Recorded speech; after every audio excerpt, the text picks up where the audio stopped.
Hi everyone, my name is Monica Watson and I'm a marketing coordinator here at Greenfield Belser. I will be helping to moderate our discussion today. I'd like to welcome you to another webinar in our brand thinking series. Today we're going to cover the Great Recession and brand regression, our latest research piece. As we get ready to start, please make sure that all of your phones are muted as this will prevent any background noises, so that everyone can hear the full presentation. Unlike previous webinars, we hope to make this as interactive as possible, so please feel free to ask any questions of our speakers by chatting them directly into the GoToMeeting chat window. We will also have time at the end to address any questions that we may have missed. Let me go ahead and introduce our speakers today. Leading the presentation is Joe Walsh, who is the Principal and Creative Director here at Greenfield Belser. Also with us today are Berkey Belser, our President, as well as Scott Moore, Chief Marketing Officer of Dixon Hughes Goodman. And with that said, I'd like to hand things off to Joe, and we will get started with the Great Recession and brand regression. Thank you, everybody. We're so glad you joined us for our next in our series of brand thinking webinars. We really do hope you find what we have to share to be provocative and informing. We're featuring, as Monica said, we're featuring the results of our latest research on professional services branding. And it applies to broader B2B services branding as well. And, in a moment, I'm going to share the hypothesis for the study. But before I do, I want to say, or just build on what Monica said, that the goal is not only to share what we learned and what the findings of the study are, but to have you help us make sense of them. So we're going to try to make this session an interactive virtual focus group, if you will, and we'll invite you at key points to just type in questions and or observations or comments that you have about what we learned, all right? Now, for those of you who don't know us, there may be a few out in the audience. Greenfield Belser has a pretty distinctive perch and point of view in the professional services world.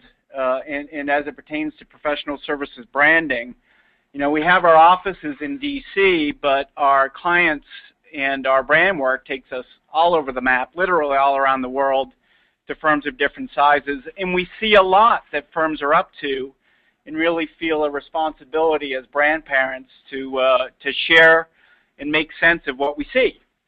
So, that's the brand thinking series in a nutshell. This particular research study, we called it the Great Recession and Brand Regression ? And I'll tell you how it began. It really began as a rant. So periodically, we sit in a conference room here at GB and we paper the walls with screenshots of professional service websites and ad campaigns and pitch material and other forms of marketing communications, and we just take stock. We say, how are we doing as a category with our communications? And this year's review, which happened early in the fall, or actually late in the summer, had a tone to it, which I can probably sum up in 3 letters cleared by the FCC, and the 3 letters are WTF. We weren't very impressed by what we saw. In fact, when we looked around, they're like we were sitting in a bland, empty room, that both the quality and quantity of brand activity had kind of deteriorated, in that everywhere we looked, we kind of saw sameness. And we wondered why that was. Was it because of dollars and cents coming out of the Great Recession?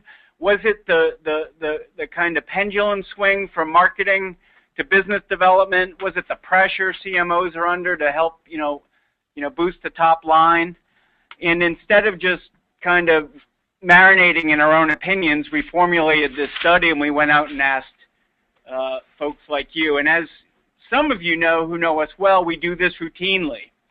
And, the studies go back as far as, 20 years ago. On the far left, you see one that was done about 12 years ago, where we polled buyers of legal and other professional services to see if they use the web to find folks like you. And in 2010, we did digital marketing, and about a year and a half ago, we did the marketing ecosystem study.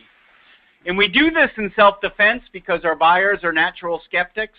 This is Stephen Colbert's quote. It says, "I'm not a fan of the facts. The facts can change, but my opinion, it'll never change. no matter what the facts are. So, that's the professional debater audience that we all deal with. I will say, and I'm going to have Scott and Berkey chime in on these results. This is an old piece of research just to get us into a groove here. But what I'm going to do is I'm going to do play-by-play, and Scott and Berkey will be colored commentators on the findings. But, it's interesting, post-recession, the marketing challenge we all face at 10,000 feet has not changed since before the recession.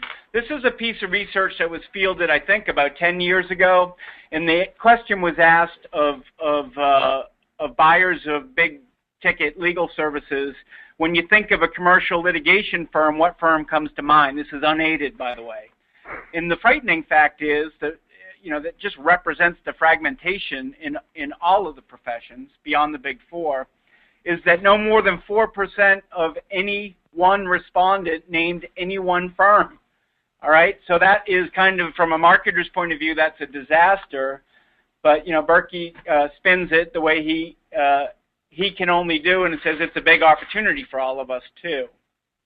And Berkey, I know the two of us have talked about this before, but the takeaway here for all of us, with that particular stat is that the basic name recognition and awareness challenges that are addressed with positioning and branding is the same as it was pre-recession, okay? And I don't know if you have a comment on that or not, Berkey, but that just sets the tone for what we're going to... Absolutely. Firms always believe they're better known than they are, and this is a challenge for firms, for example, of any type that may be more local or regional, say, than national or international. Those that are international might understand that they're not known equally everywhere. But local and regional firms feel they're quite well known in their markets, and in fact they're not. There are a number of things that are going on, including people retiring from business, obviously, as well as those that are coming into the marketplace, and they don't know who you are. There's a great story by the CMO of Coca-Cola when asked by a reporter, says, your brand is so well known, why don't you just stop advertising? You don't need to spend as much money as you do. And his response was, if I stop advertising even for a day, our name recognition will drop substantially. So it is a challenge, it is a discipline and a responsibility to increase name awareness, and it has always been the #1 challenge among all professional service marketers. Yeah, and Scott, for those of you who don't know them, is with a great firm called Dixon Hughes Goodman, a CPA and advisory firm that's emerged out of the Southeast into a national player. Scott, as you've grown, across zip codes, if you will, I bet you're running into some of this yourself. Yeah, first of all, Joe, just want to thank you for having me on as part of this discussion. Absolutely, branding has always been a critical part of the business development process. When you think about, at the end of the day, it's about growing firms. So branding's been important, always has, always will. What has changed over time in the years that I've been in this segment is the parts of the sales process that firms choose to focus on. And the pitfall is when recessions and the like and various other trends cause us to lose sight of some parts and go to shortcuts. And I think that's what we've seen in the past years. Yeah. All right, so here's what we're going to do. I'm going to introduce you to this research. And as you just heard, I'll lay out some things we learned, the questions we asked, and then I'm going to turn to Scott and Berkey and to you all for the takeaways and get comments and questions about them. So we'll start with who we surveyed, which is you. It's the folks on this, on this call, not literally, but in spirit or in sampling. You'll see that the audience spanned firms from size-wise, from 3 people in the firm to 2,755. The average firm size had 382 professionals. There's somewhat of an equal weighting in the respondents, local, regional to national, international. You say 6% were local, 42% regional, 25% international, and 27% national. We also had a somewhat equal representation between the genders here, male and female. You know, it's interesting that at least within legal marketing, it used to be dominated by the better sex, the female race, but now it's the guys are starting to take over. Our takeaway here is pretty simple. The results are legit here. We've really got you know, accountants, law firms, consulting firms, CEOs, CMOs in this survey, and yes, real men do eat brie. Okay, so we'll move into the questions we asked now and get into some of the findings. The first one we launched with was, how important is brand to your success? How helpful is your brand, and is it understood? Okay, three-part question, and we'll build out the results for you here. So brand health is the first category, and most of you are convinced that brands matter, but few feel that brands help. And we're going to show you the results here. If you break it down, CMOs who responded believe that brand is moderately to extremely important. 95% of them said that. And managing partners, on the flip side, we were a little surprised by this, had the same level of importance attributed to brand. They said 92% of them said that brand is moderately to extremely important to our success. Now you juxtapose that against the second part of the question was, okay, it's important, but does it help? Only 26% said they find the brand very helpful to business success right now, which was kind of a wow for us. We'll get more into that in a moment. I'll tell you, before we do get into the takeaways, our hypothesis said that in the day and age of business development, brand didn't matter anymore, but the leaders in firms suggested the contrary was true. When we asked about understanding, what you have here, you know, we asked, do clients understand, do prospects understand, and do recruits understand? You see the range from not at all to perfectly. You know, the takeaway here for us is that, you know, prospects, for example, only 21% of them said that I really understand it well, or I understand your brand perfectly. And, you know, as we look at, so basically, there's moderate understanding of brands out in the market, whether it's clients, prospects, or recruits, and that's, to us, not a good thing.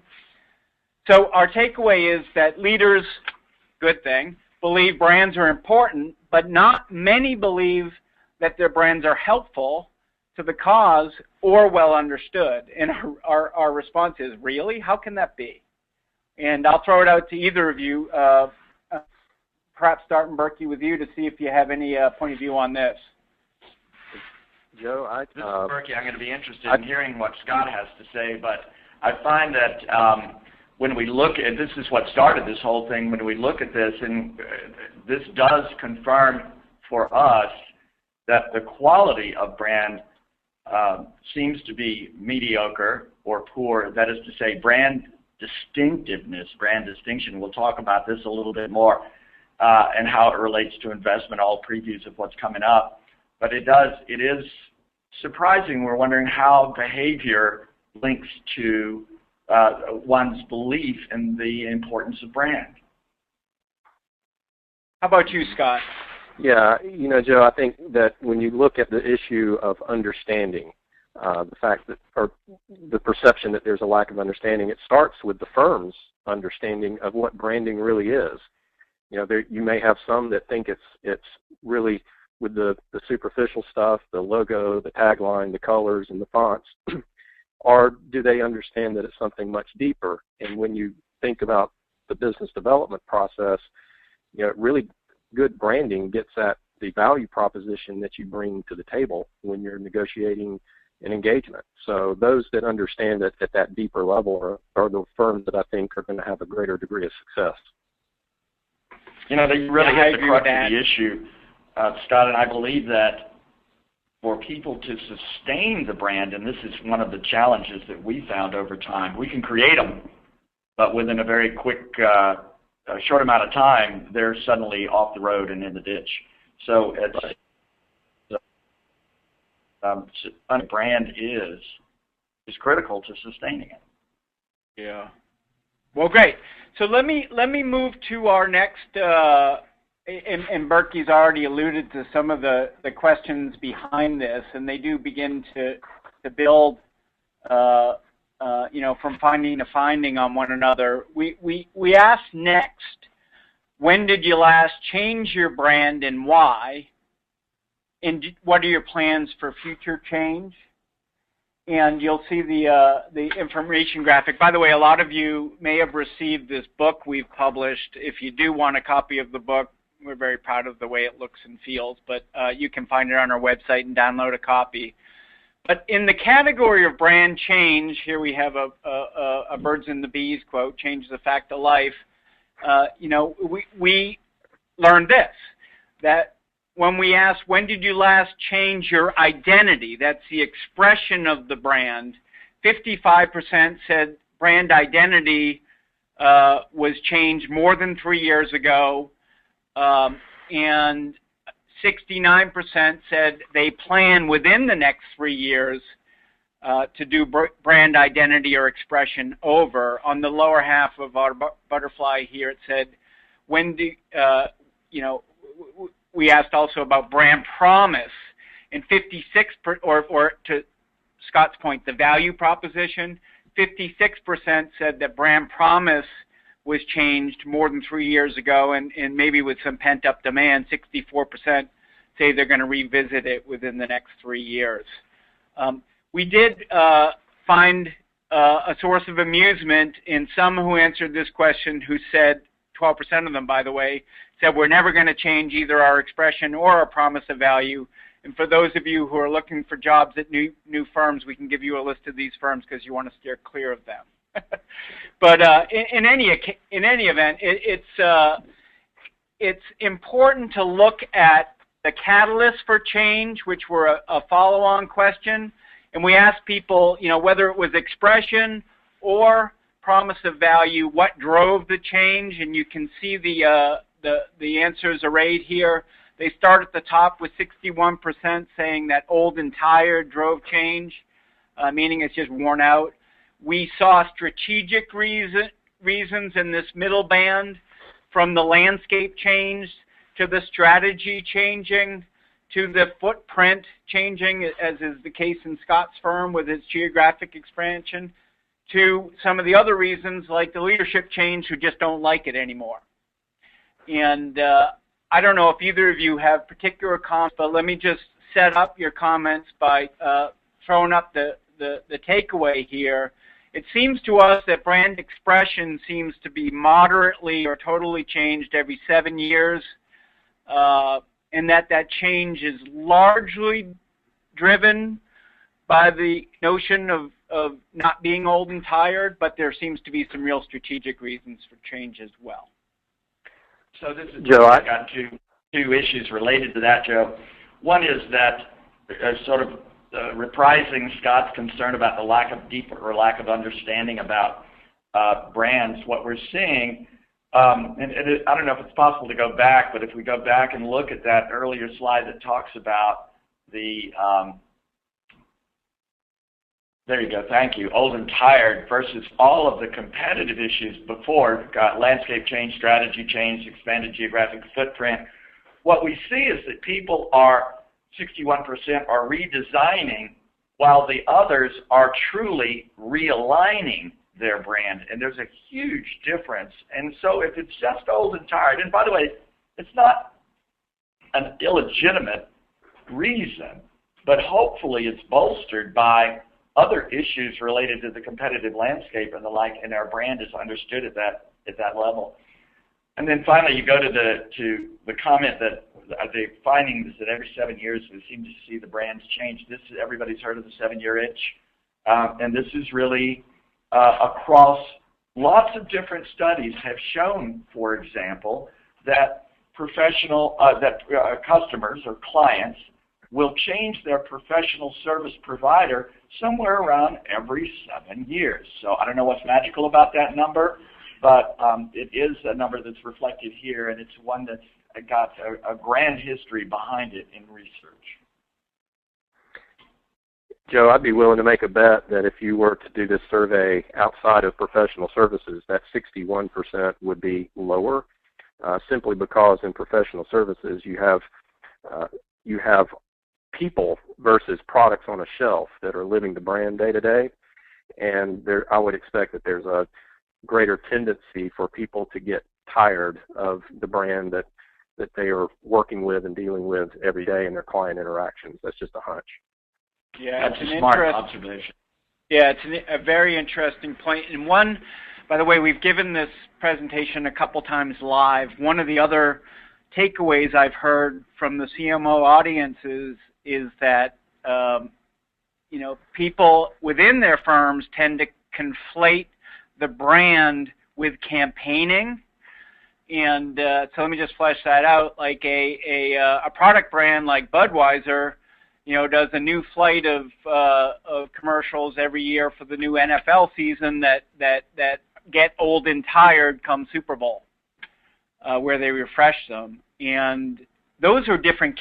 Doesn't change, but the campaigns have changed, and we do see some confusion between brand overhauls and campaign overhauls occasionally. So, all right, so let's press on. By the way, I'll just stop for a second, Berkey. I think you've got a view of either questions or comments are coming in from the audience. Is there anything there that I should address before we step forward? We're clearly running way ahead of them since we haven't gotten any questions yet. Good. So the next question we asked is your brand promise or brand expression unique? And then a follow-on was, do you find what you've done to be innovative within the context of your category? And these findings really did not surprise us. Where we were a little bit surprised to see the heavy importance people attributed to brand, we were not surprised to get these findings, which suggest that unicorns and innovative brands are as rare as hen's teeth, at least within the professions, right? So what we asked here and what you see arrayed, I'm going to stop, by the way, I'm going to start at the bottom of this chart, and we asked, is your promise of value unique? 66% of respondents said it's only marginally or moderately unique. Very few said it was extremely unique. And when we asked about the expression, 54% thought that what they were doing with their expression of the brand was marginally or moderately unique, and only 20% said that their brands are very or extremely innovative. So, as I turn this into the takeaway, you see that CMOs and CEOs who responded agree that brands are very important, but uniqueness, in their opinion, is rare. And we asked the question of all of you and of ourselves, is that due to a lack of will? Like, I can't do something different? Or is it just capability, meaning I don't have the capability, given the nature of my partnership, to do something dramatically different? So, Scott, I might talk and start with you to see if any of this rings, a familiar tone with what you see in your day-to-day job. Oh, absolutely. From at least in the accounting firm space, I see finding that unique differentiating point to be, I see it across all firms, that it is really tough to find that unique differentiator when you consider that our core business, audit and tax, the tax compliance and the audit is, for the most part, commodity service. And we have to look for things in how the service is delivered when it comes to relationships, responsiveness, that type of thing. We look for advisory services that add value, but to that relationships issue, there are only so many ways that you can talk about relationships being your differentiator. And I think, you see that as a common attempt across many firms, and those that can find the right way to do it, find that nuance that makes you different, that's the winner. Yeah. And Berkey, I'll turn it to you, but Scott, what you're suggesting is that the promise of value might not be, it may be small degrees of difference in the promise, but sometimes the magic is in how that story's told. Take Berkey, the real how about soul searching. Comments on this finding? Yeah, absolutely. The idea is of what is unique. We really have to ask ourselves what that question is. And one way is memorable. You can be unique. You can be the unicorn. But since we are dealing with issues that are, or services that are a few degrees in difference, what we're looking for is creating a personality, our definition of a brand, a distinctive personality and then by rights that means one that's memorable. That's a challenge for firms to gain, but even though those firms that gain it, it's an even greater challenge to sustain. We're also asked very frequently to borrow from, I believe it was Sarka who said, astonish me, said, let's find something. We're completely ready to do something outstanding, creatively, and spectacular. And then when you deliver it, everybody backs away and says, well, not that spectacular, not that different. So there is a fear and there is a sense of what the envelope can tolerate or what individuals can tolerate. But we are beginning to see among our clients and other work, folks that are willing to reach way outside of the envelope and try to at least be distinctive, be truly memorable. Yeah, it's interesting. I may have stolen this from you. We spent so much time together, but marketing's really about storytelling that hits the heart as much as it does the head. It's got as much emotion as it does reason in it, and a lot of the branding we see in the professions is so logical. It's a recitation of number of offices and accolades from publications as opposed to, the emotion of the emotional issues that surround real business problems that they're helping clients overcome. So the best branding gets to the emotional part of that continuum. We did ask, as a follow-on, how do you rate the quality of your own tools, your firm's brand communication tools? And you're going to see here, that we had them break it down by tool, which we'll get into in a moment. But the overall or the overarching finding is that on average, among our respondents, brand quality is average. And it's interesting to us, if you just look at there were about 12 things we asked them to grade, ranging from the website to things like advertising campaigns. And one was it sucks. Maybe we didn't phrase it that way. And 5 was it rocks. But 1 is bad, 5 is good. And what you see in the mean is that 3.6 is the grade for websites, 3.5 for core identity, 3.5 for things like pitch material, 3.1 for videos, advertising got a 2.8, and so on down the line. Now, I don't know about folks in your firm, but most people in top performing firms were at the head of their class. They were type A people who demanded A's of themselves, and these C grades are tough to swallow. We teased at one of the conferences that it was a bit like Tom Cruise in Risky Business, who says, it looks like the University of Illinois, right? And so, as the takeaway, what we were kind of scratching our heads here, and we're like, okay, the importance you're all attributing to branding doesn't square with the quality that you're assigning to your own efforts.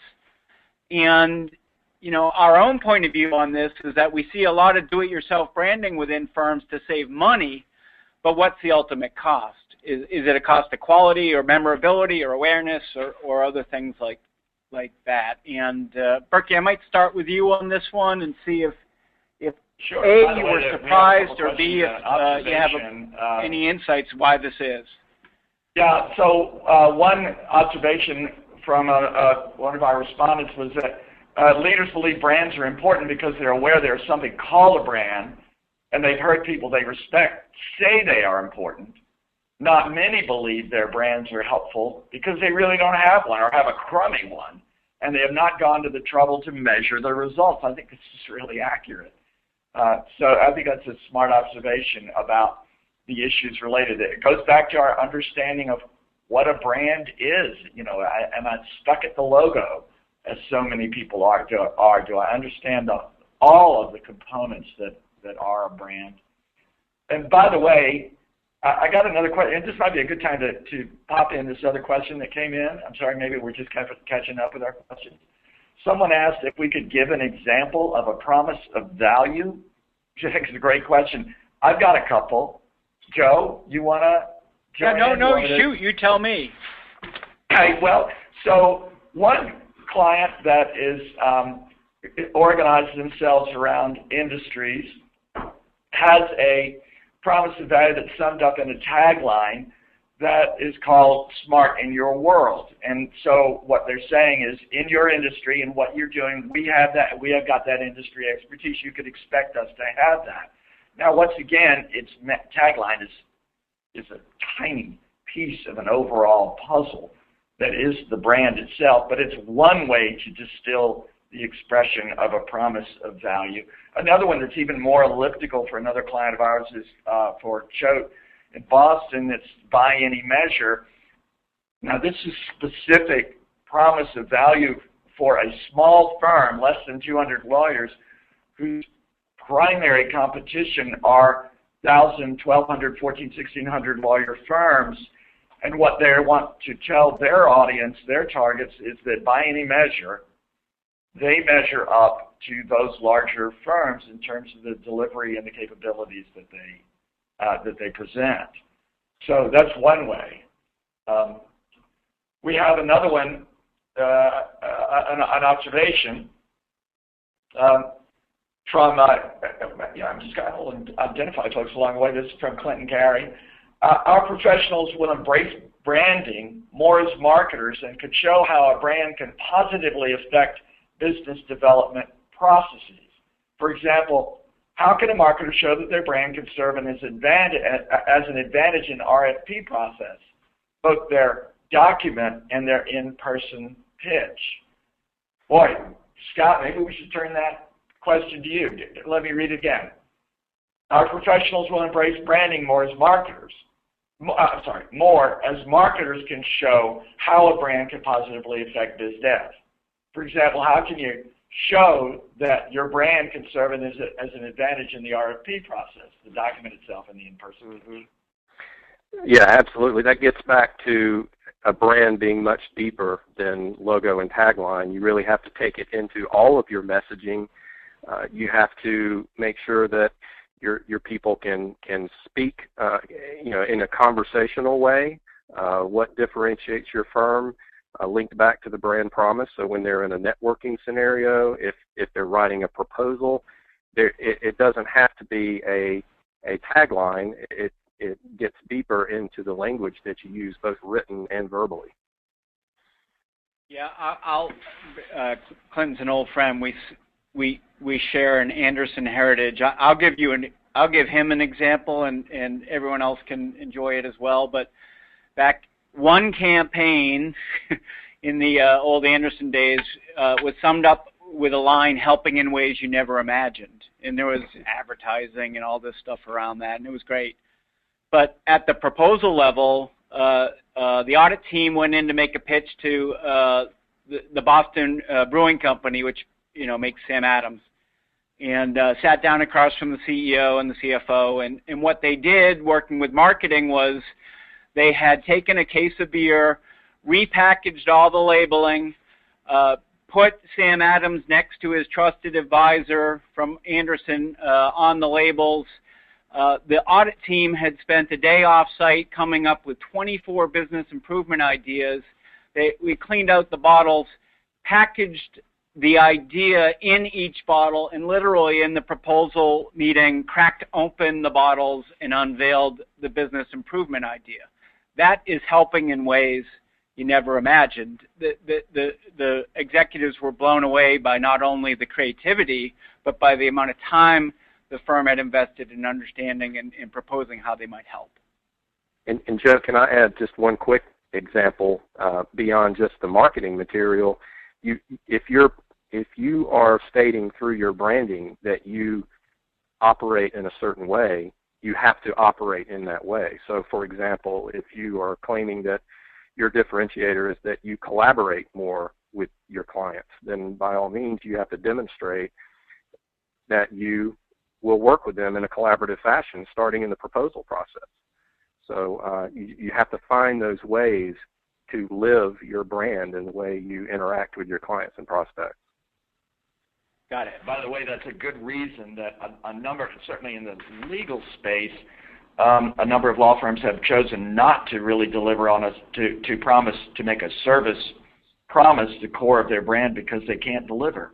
They can't deliver across the entire partnership, or can't deliver across all of from the receptionist to the senior partner that says we're going to deliver on this brand. That's living the brand that you're talking about. Yep. Okay, so we then asked which brand channels are most important and where do the greatest investments go. The findings are set out here on this TV screen. The headline, tuning the channels for the clearest return is a challenge. So, for legibility reasons, let me see if you guys can see this on the blue screen, but what you have at the top in white is the most important channel that CEOs and CMOs responded to, and then they piped up with what the area of greatest investment is in the green. So firm websites, 85% say it's the most important channel, big shocker. Greatest investment, 92%, that's where the money's going. Pitch material, 67% most important, 30% area of greatest importance. We're just talking about BD. Why is that? Content marketing, substantive alerts and seminars, 59% say it's most important. Only 32% say it's the area of greatest investment. Relationship events, important, 43%. Big money, 69%. Say it's greatest investment. I say boondoggle anyone, and so on down the line. You get to firm and practice advertising. I only think 35% say it's important, 45% say it takes a lot of budget dollars. So, our takeaway here, it was kind of interesting, just to see what folks found important and where they were putting their money. And I don't think any of us are surprised in this day and age that the firm's website tops the list in both importance and dollars being invested in it. But it did occur to us that it was a little odd that things like pitch materials closer to business development and thought leadership were seen as important, but were shortchanged budget-wise. And I don't know if you're seeing this in your firm, Scott, but does any of this make sense to you? Well, it does. I think part of it may have to do with simply how much investment it requires to do things really well. So to do proposal and pitch material really well compared to firm website really well, you're probably going to have to put more dollars in website because of all of the related costs. Same thing with signature events. So that's just one quick observation. Yeah. How about you, Berkey? Oh, go ahead, Scott. I'm sorry. I didn't mean to cut you off. Yeah. I was just going to add one other quick thing. One possible theory, too, is when you look at how technology has rapidly brought capabilities to our firms, people may get a sense that they can do more things on their own in certain areas, like, hey, I have a PC and a desktop publishing software. I can do this, but programming HTML, they may feel a little less comfortable in it, so thus they put less emphasis. That's one possible theory as well. Yeah. This is an interesting chart and one that's really worth unpacking and thinking about a lot. Our hope was that we move the conversation, we shift the conversation, as we talked about earlier, away from that total single-minded focus on business development into a more balanced marketing and business development where brand becomes part of the conversation because it seems like it ought to be. And we look at people spending, and I think the technology argument is a really interesting one because we know that people are investing heavily in technology, particularly ones that we call, but people hate this word, but it's called, we call it marketecture, where you've really got an integrated marketing technology source. That we just got to figure out how to learn to use that thing. So I believe that a lot of attention is going into technology now, and people only have so much bandwidth unless you're a very large corporation where you're going to have the individuals and the resources to spread your attention across all of the areas that you need to. By the way, to the idea of having a publication.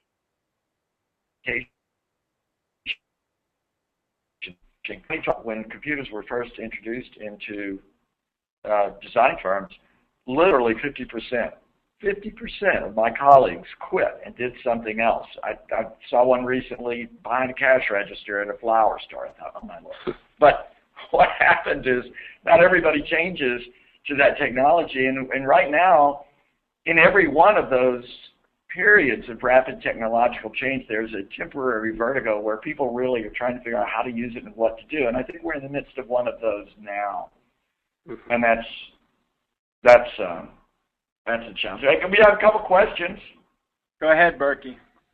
All right. One is, and I think we're going to address this in just a second. What did the clients say about the most effective? What do they say is the most effective investments that they can make? And I'm going to throw that to you, Joe, as leader of this. And then another one, how do you measure increase in brand awareness short of a six-figure pre- and post-awareness research study? There's a smart question from somebody who's been in that spot.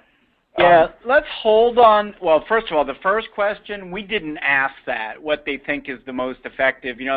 Once we put this study out in the field and got the responses and poured through the stats and tried to make sense of this, any of you who have done research before have said, oh my goodness, why didn't I ask that? And that's one question we didn't ask. The second one about tracking, we do have some data on that, and we'll share that with you. And so I'm just going to hold pause on that one for a moment. There is, however, the first question about what's most effective, there's something to be puzzled out from what's the most important channel and what's our greatest investment.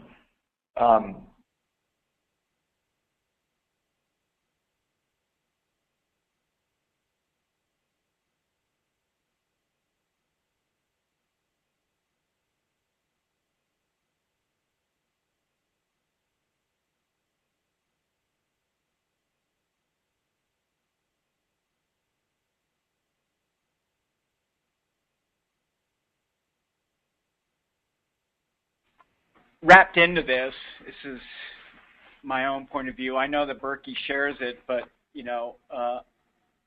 when you tie something like pitch proposal material to quality and to differentiation and to brand importance, and then to what's being spent, we still see,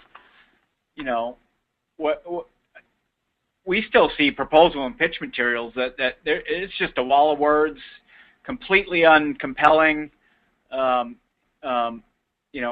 Unpersuasive, boring, and it alarms us because that's your opportunity to really shine. And we just see too much quality-wise of, the old wall of words or brochures of yore just applied to pitch materials. So, in any event.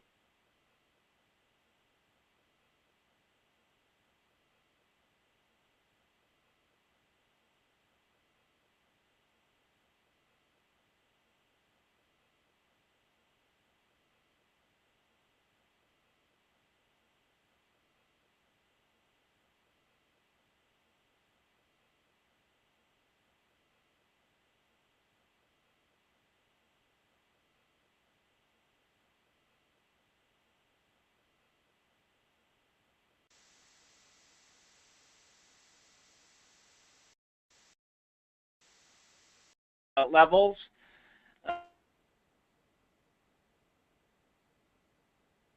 But have they yielded higher value? On the left-hand side, it's increased compared to last year, and 78% said it was the same or increased compared to 5 years ago. And then 67% same or increased compared to last year, 66%. Oh, I know what we have here. We have brand investments on the left, advertising investments on the right. I'm just missing some words. But the takeaway here is that budgets weren't slashed the way we thought they had been slashed. And, you know, our core assertion remains, if brands lack quality and are only somewhat helpful, you know, are we spending money on them to fix the problem? And, you know, I will shut up here in a moment, let you guys comment, but I will say that in an earlier presentation of these findings, 1 or 2 CMOs said, yeah, my budget's gone up, but it went up from 80 to 85,000, and what am I supposed to do with that? So, I don't know, are either of you surprised that where investment levels seem to be leveling out at the moment? Or have comments on it? Yeah, this is Berkey. What surprised me the most about these results was that investments, and once again, it's one of those questions where you wish you had dug a little bit deeper into it, because we were surprised to see that investment stay the same or slightly increased. We've seen entire marketing departments eviscerated. We've seen the spend, not just ours, but across the board among our colleagues and others who said the spend has just gone through the floor. You know, that was typical marketing activities. Marketing is always the first thing, of course, to hit the chopping block, that and training. So it was surprising that it was the same or increased. That was kind of stunning. Yeah, and again, left-hand side is broad branding investments. Right-hand side are advertising spends. I'll pass it to you, Scott. But in our own experience, we've seen dramatic decreases in advertising spends. So I don't know. How about you on this whole category of investments? Any surprises or comments? Well, you know, it's interesting to look back over the past 10 years or so. And again, I have accounting firm glasses on.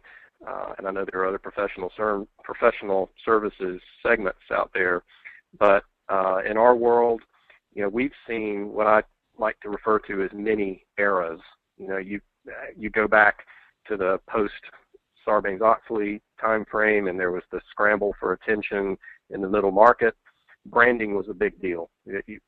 Firms needed to really focus on differentiating themselves, and then we ran into a time frame when branding took a backseat to recruiting because there was a shortage of talent. We had more business than we could serve, so there was a focus on that. Then the recession comes along, and the focus is on shortcutting the sales process. It's all about getting engagements. It's getting opportunities in the door, and so there was a tendency to shortcut the first part of the sales process and go right to, you know, the interpersonal relationships. And now I see a turn back to branding investments. There is that you know, things are brightening up a little bit, and people are beginning to invest more in the proper differentiation of their firms. Yeah, it's interesting. We heard in some of the responses that brand has the word has been bruised. Some I know it has 5 letters, but some consider it a 4-letter word in their firms. And when they want to achieve what you just described, Scott, they call them strategic positioning initiatives. They don't use the word anymore. But in any event, any parting thoughts on this one, Burke? Any questions you see from the audience? Yeah, I wanted to read something we got from Mark Vorderbrugge that I thought was really interesting. He talked about, remember we were talking about investments in various forms of marketing, and we know from website tactically to relationship events, etc. And we know, and we've always known, and we're on the pulpit, speaking of, we're on the pulpit for this all the time, talking about thought leadership. So Mark observes thought leadership is shortchanged because lawyers won't spend time on R&D. And in addition to that, won't give the go-ahead for somebody else to spend the time on R&D, although we do have a couple of spectacular client examples where they have done so to great success. But in any case, more from Mark, this reveals a key underlying structural problem in the industry. Firm compensation, this is a law firm, firm compensation systems still largely disincentivize investment of non-billable time and future opportunities. So change, quote unquote change, may be the single biggest success factor for the industry. I think that it's another and very interesting conversation about the role of thought leadership, the role of a structure of partnership. One of the things that I had felt was going to be threatened as a result of the Great Recession in law firms was the very nature of partnership itself, because time metrics and other proponents and other purveyors of big data are changing the conversation among buyers of legal services and providers of legal services. Yeah, so, I mean, it's interesting. I don't know how Scott feels about this. The consulting world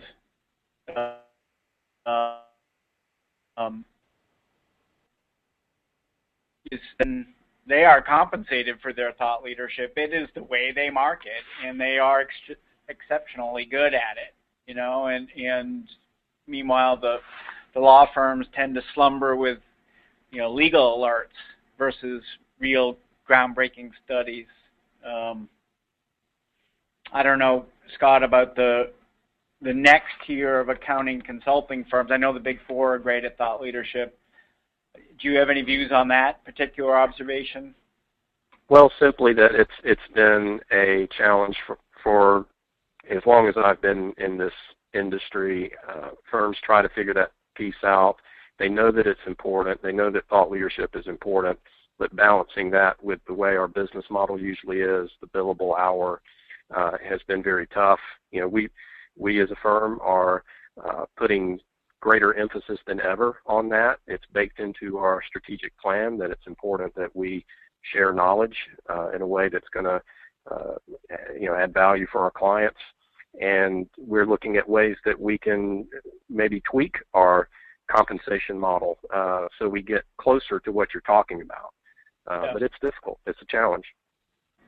Hey, gentlemen, can I ask that we answer this one question put in earlier about how do you measure increase in brand awareness short of a six-figure pre- and post-awareness research study? Yeah, so great. The next question we asked was about brand tracking. Can you hear me? Yeah, I can hear you, Berkey. I'm moving to the. It's a great setup of the next question, which is. Okay, excellent. Thank you. Are you hearing me? You bet. Okay, good. So the brand tracking question we asked was, what do you do within your firm to measure your investments in brand or in other other areas of outreach? Now this set of answers might not get as granular as our questioner would like, but 25% of respondents said they measure client retention rates. 29% say they measure client satisfaction rates. 37% say they measure new business opportunities or have some pipeline measurement. 38% measure, tack to that, acquisition rates. They tie it to 40% to firm revenue. And then, interestingly to us, 53% say they tie it to awareness and familiarity studies. And this gets to the heart of that question. I'll tell you on the takeaway level, we think it's important that or at least it's heartening that there are metrics being used. However, from what we see and from our vantage point, we don't know that a lot of firms are doing formal six-figure, every 18-month tracking studies. We just haven't seen a lot of it. So if you scoot back here to the findings chart, the 53% who said they're using awareness and familiarity, we were scratching our head at this one. And Berkey, I know you're interested in this question because you raised it again. Are there any other thoughts you have on it or answers you'd suggest? Well, this is where I have to look at our own research and say, I just don't believe this. I feel like those kinds of studies aren't occurring. Maybe they show up with syndicated studies, right. The prepackaged studies that happen that say what awareness is on different cities. It's very tough when you've got limited dollars. You laughed about going from $80,000 to $88,000 as your marketing budget, but that was a true story. There's not enough money to do that. These are good ways to track. One of the difficulty, particularly on the law firm side, of tracking, for example, new opportunities is that the lawyers will get the business, go upset about doing it, and not share it with anybody. So you've got to have a highly centralized, maybe with your conflict check system, highly centralized way of tracking new business as it walks in the door. This is tough. It's a tough one. How about you guys, Scott? Are you maybe a little different than the law firms in tracking or finding things that work that that the others might find interesting? Yeah, I would say one of the most important types of studies that we do, it really gets at interviewing, just having conversations with key clients and important pursuits that we may have won or lost. And we do formal interviews on those, and you have to do enough of them to spot trends, but you want to get the voice of your existing long-time important clients, and you want to maybe more importantly from a how effective is your brand standpoint, talk to those pursuits, those very important ones. And again, you get a mix of the ones that you win and the ones that you lose, and you find out, why did they pick you? Why did they pick the other firm? And it really gives you a good sense of how you are viewed, and you can reconcile that with how you think you're viewed. And I think that's a very important part of branding. Yeah. By the way, we've got several interesting questions. And Scott, maybe I'll throw this to you. What are some of the ways to track how brand has directly impacted the bottom line? Yeah. Well, when you want to really tie it to dollars, I'll point back to the win-loss type reviews that we do. You can really get at how much was branding a factor in significant pursuits that you won. That's important. We also, in our CRM system, we make an effort to track all of our pursuits, our opportunities. And when we win, we try to collect information on what was the primary factor that brought that to our door. And when we lose, we try to understand what was the specific reason that we lost. And very often those can be related back to specific branding efforts. Yeah. So we've got, once again, we might have that discussion of brand versus brand campaign, and you're tracking, in some ways, I know that we think of it this way, you're tracking brand campaigns. A couple of other interesting questions. It's great dialogue. For example, one question is, what are some of the words used in describing a, quote, brand from the staff or let me start ahead here. One of the biggest issues is the disconnect about what owners, employees, and customers see as the brand of the firm. So one part is, how do you resolve this? And the other is, what are some words used in describing a brand from the staff or the customers? So biggest issues, disconnect about what the owners, employees, and customers see as the brand. How do you resolve this? Joe? Yeah, well, I can share my own experience.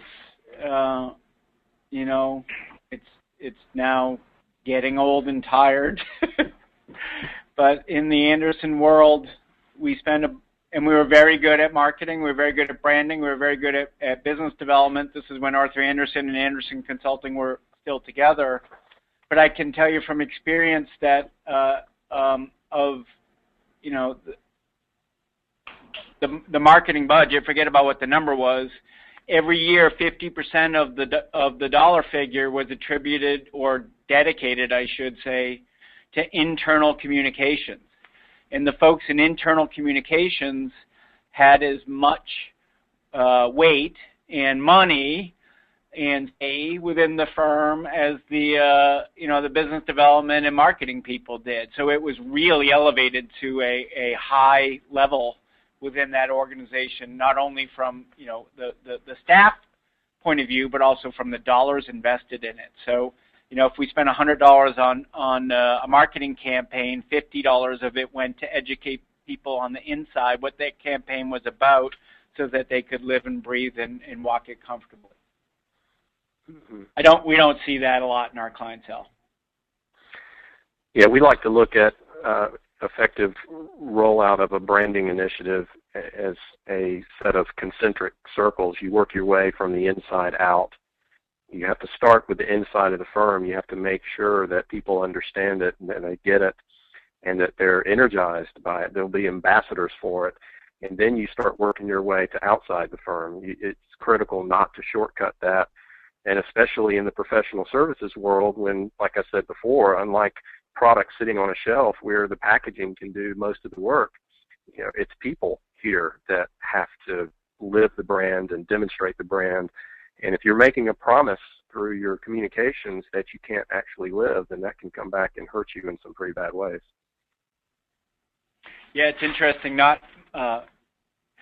It's not really within our circle of influence very often, but the physical environment of firms to be affected from the external communications.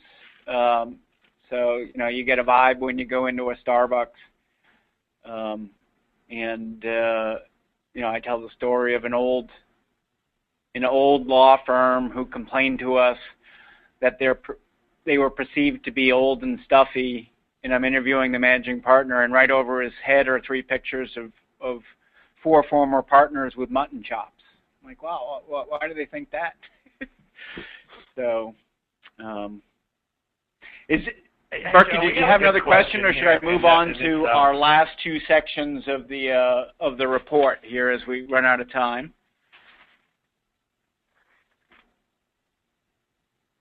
Since I don't hear him, I'm going to move on. The next question, and there's only these 2 that are left. It was about brand management, and who has responsibility for brand management in your firm, and are there standards in place to, if you will, to enforce the brand, or at least to protect and serve it? What we learned was that the folks who had responsibility, again, these are CEOs and CFOs, CEOs and CMOs answering the question. 69% said the CEO or managing partner had responsibility for brand management. Good thing. We were surprised by that. Obviously, CMO, 57%. Marcom director, 42%. Marketing partner, 35%. Head of business development, 40%. Checked that, 24%. And down below, reflecting 74% of respondents said they had guidebooks or standards guides that were strictly or very well followed. 70% that said they have standards guides. Only 53% said they had guides that explain the brand. And this probably gets to Scott's point about, do the people know how to tell the story? So our takeaway here is that, the professions have grown up, and there's very mature, responsible, and experienced, marketing people who have put in place graphic standards that ensure consistency, but fewer have done a really good job of explaining what the brand means and explaining how to behave in a way that's consistent with the brand promise or its expression. The old lesson I was taught is that brand is reputation and reputation is behavior. So we see standards that skew towards, use the right color, as opposed to standards that arm people with ways to tell the story conversationally or otherwise. Burke, if you're still with me, any takeaways on this management slide here? Yeah, this is the most difficult thing. We may have a small coterie of folks that really understand the brand, and then it has to be moved into the firm at large to be sustained very quickly. Within months, a brand can start to run off the road and then, as I said earlier, find itself in a ditch and have no relation to what it was started, how it began, because that core message isn't understood. And we have to knock ourselves around, and we are constantly asking ourselves, what more can we do to help people understand? And this whole conversation has been about this. What is a brand?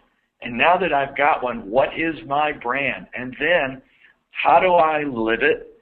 And how do I maintain it beyond just getting the colors right? Because it's the spirit of the personality of the brand that seems to be the thing that goes first.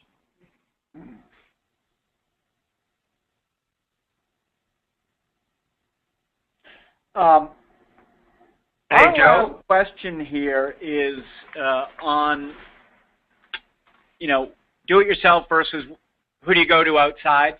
So what brand functions, roles, and responsibilities do you outsource was the question. This one isn't as attractive of a chart, but nevertheless we find the data to be instructive to all of us. When it came to outsourcing, meaning do you go to someone on the outside to do it for you? Web development, to Scott's earlier point, I don't know code, 81% go outside, 75% go outside for web design. Collateral, we're seeing a lot of that done in-house. PR, a mix of in and outside. Ad campaign development, 39% inside, or check that. More than 60% are doing it inside, 39% go outside. Media planning, 15% saying they go outside. Copy, 11% going outside for help, all the way down to content for white papers and the like. And so you can see the range from where you all seem to be reaching out to outsiders for help to the stuff you begin to bring inside. We're not picking on this line item, the ad campaign development, in our takeaway. We wonder to ourselves, would Nike do their own ad campaign? No, they go to Weed and Kennedy for that. Thank you very much. But I don't know. I'm just going to leave the chart up there and maybe have either in the closing moments we have either the two of you comment on these outsourcing trends and anything that speaks to you within the numbers. Well, Joe, I can speak No, from I our wanted to address, Joe, a question that came in I thought was really good. Was, can you write or show a typical brand statement? I realize it's not about brand outsourcing, but it's about the whole concept of brand itself. And one of the ones that, and this I get from you, and that is the difference between Nike's brand statement. It's said to, it appears as their mission statement, but it was essentially their brand promise. And their brand promise was to bring inspiration and innovation to every athlete in the world. So that's that spirit of what they do. All right? That's the mission. And we can think of a brand promise as a mission in some ways. But we all know that their tagline is just do it. And if you look at their work, their creative work that changes over time from campaign to campaign, they're always true to their mission statement and to their relationship to their buyer in the just do it tagline.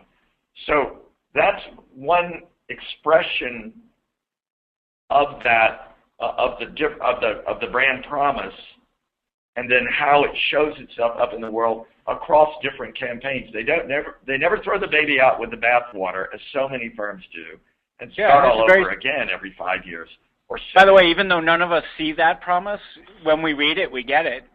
Nike brings inspiration and innovation to athletes all over the world. The second half of the sentence says, Nike will make me an athlete or a better one. Right, and there's an asterisk behind athlete that says, if you have a body, you are an athlete. Right.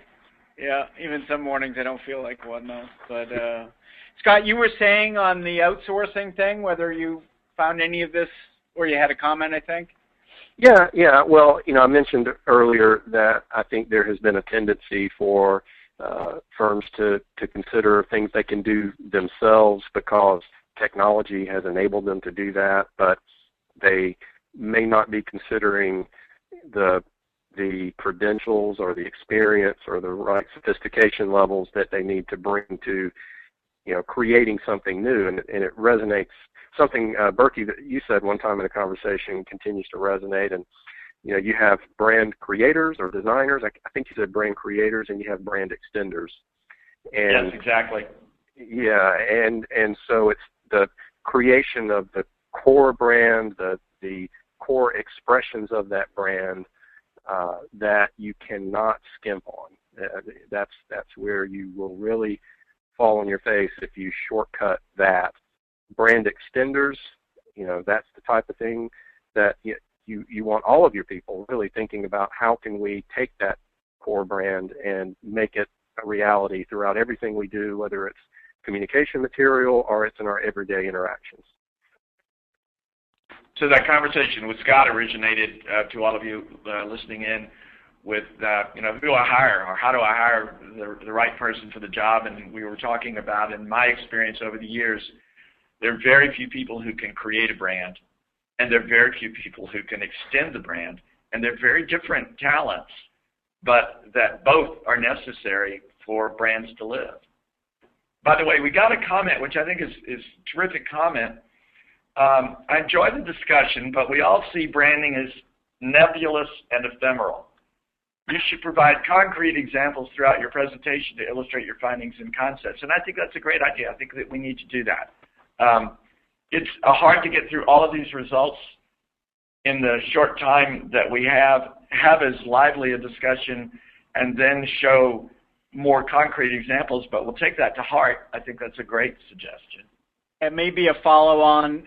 You may have just given us an idea for our next webinar. We honor the "Don't Sell from the Podium" spirit of thought leadership, and so if we do that program as a follow-up, we'll make sure to balance it with stuff that we've been involved in and other stuff we haven't. We frequently in our own shop put up brands and then ask people, the folks in the room, to deconstruct the brand and identify what they believe the brand equities are. It's fascinating to do. People see things quite differently, and that's at the core of what this questionnaire has, or the suggestion that's been put forward, and I think it's a great idea. Yeah. So we're at the end of our time. I want to thank both Scott in particular, and then Berkey as well, for doing such a great job. Again, if you have interest in seeing the fuller research study, you can go download it on our site. And if you have more questions from us that we haven't answered, just continue to send them along, and if we build this next program, as someone suggested, we'll take those questions up and keep the conversation going. So, Monica, you want me to turn it back to you to wrap up? And thank you all again for listening and participating. Thank you again, everyone, for the lively discussion that we had. A few of you have asked about it. We will be posting the webinar and slides on our website and YouTube page, and we will absolutely be sending out the presentation via email to all the attendees as well.